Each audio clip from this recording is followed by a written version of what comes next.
what drew me to The Crow was a conversation with Rupert Sanders. It was before I read the script, and I was auditioning for it, and we had like a great conversation about what his vision for it was, and how his interpretation, like how he wanted to kind of reimagine the story. We talked a lot about Eric and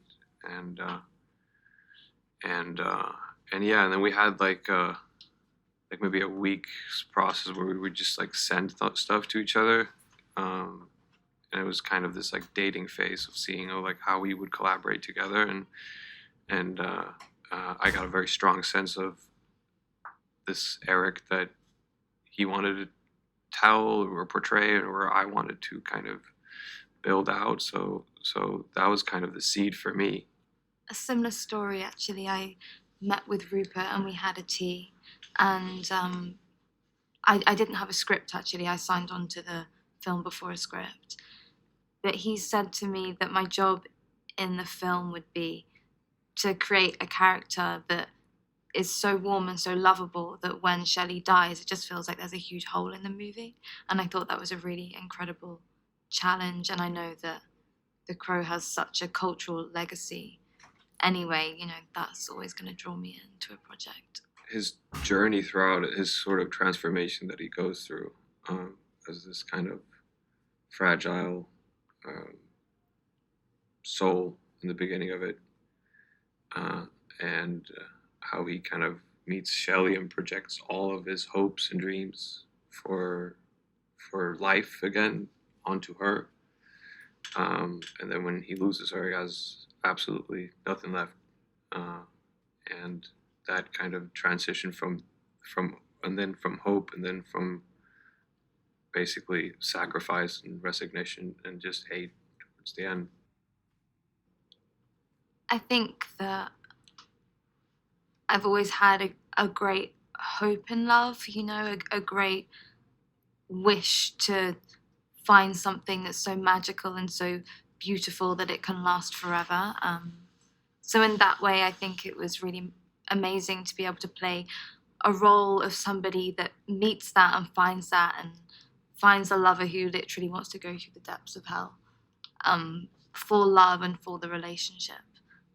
So in that way, it was just really beautiful to be able to be in love on screen and to explore what that means to meet someone and all of those amazing early days. Did we? I felt like we just got along straight away. Like it was very, well, for me anyway, it was very instant. Yeah. I think the first time we met was like we were doing a read through. Yeah, I came sort of. to. Yeah, you I came to your room. Yeah, and we did a little read through.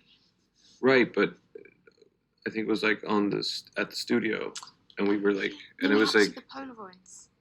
The Polaroids as well. Yeah. But I remember that time of just like meeting you, and then like we were going into this kind of script session. And, I can't remember that. Oh. And I was just like, you were just going like 100 miles an hour, just trying to like figure out what we were doing. I can't. Do you remember that? No. No, my first memory is that I went to a hotel and then we sat outside on the balcony and we went through the script. Oh yeah, but I think that was after the session. But then I also have a memory that you're like, all right, we need to talk as well. I can't remember. Oh no, was Rupert there? Yeah, it was Rupert and the writer as well, I think. I think we got to know each other very going because of it. I mean, we were there, and there was like so much that I think that we needed to figure out their dynamic, and like how are we going to be able to in such a short amount of time tell this love story that never gets to flourish, as well as Shelley having this very, secret or baggage that she's carrying. So there was a lot of things that I think we needed to sort of figure out and solve, and that drew us together. We started like working and trying to figure out the dynamic of it. And I think for me, at least, it was like so important that like we have so little time on screen to tell the story, that like every second of it, Eric is so much in love. That was so important, because it was like we did not have enough of time. It felt like, so it's just like the chemistry and the love and the, the sort of magnetism towards these two is like pivotal. I think with Eric and Shelley, a lot of it's in between the lines as well. Yeah, for sure. You know, that's actually where the bulk of the storytelling is, of how much they like each other. But it was easy because I felt like we were just always having like a good time on set together. And, For sure. And we both were able to be very vulnerable with each other from the beginning and just build a really amazing friendship. So that helped. Yeah. It's we knew that the whole movie kind of makes or breaks on that, you know. Yeah. Well, I was obviously so excited to work with them because they're iconic, and they came to London and we were hanging out, and I actually took them to this, I guess it's like a art and design collective called Fantastic Twirls, and it's a group of young people that have been to fashion college, some haven't, from all around the world, and they make these amazing clothes all from hand, and it's this idea that they're all one-off, and it's been a real source of inspiration for me, specifically over the pandemic, to see the culture in London and to see young people creating things. So we all went and basically went shopping there for our characters. So actually some of your stuff came from that shopping trip that I did in London. I don't know if you know that. And some bits for me as well. So you should be part credited for the design of Eric as well. No. But it was just really incredible because I felt like I wanted to be able to infuse the film with what's happening now in youth culture and the movements artistically that are happening now. So actually even the opera dress that the singer wore was made by a friend of mine called Freya. So it's all, a lot of the costume actually came from my community in London, and that was really incredible because I think even with Shelley, she's someone who's clearly dialed in, you know, she's cool, she's going out, she knows the music, she's got friends, you know, she's clearly very much immersed in a scene, so it felt very real to me to bring what I do in London into the film. And you know, so you'd walk on set and I'd be like, I know who made that t-shirt, you know, in my head, like it felt very comfortable. For Eric, it was we wanted the look to kind of come organically throughout the movie, so it's not like a conscious clown face he puts on, you know, or just happens to appear like that, you know, and so it's gradual, and the turning of the inside of the coat that sort of you know, we planted it in the scene with Eric and Shelley in the White Sheets apartment in the beginning of the movie, where they're just trying clothes on, and there's this kind of cool vintage trench coat there, and then that organic, when he reappears in that, comes back to that apartment, he finds the coat inside out and puts it on, and so it's these kind of organic pieces that he's throughout the movie, he's becoming the Crow organically.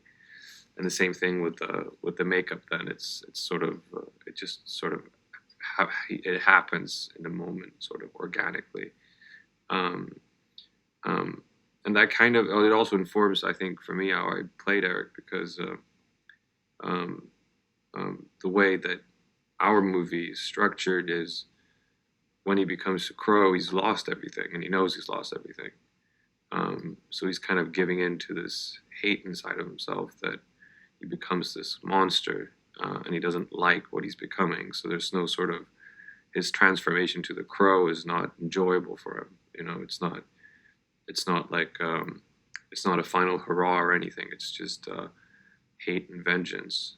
I thought that was important, that like, that he looks himself in the mirror when he's all dialed, like painted on and the coat on and everything, and he basically hates what he sees.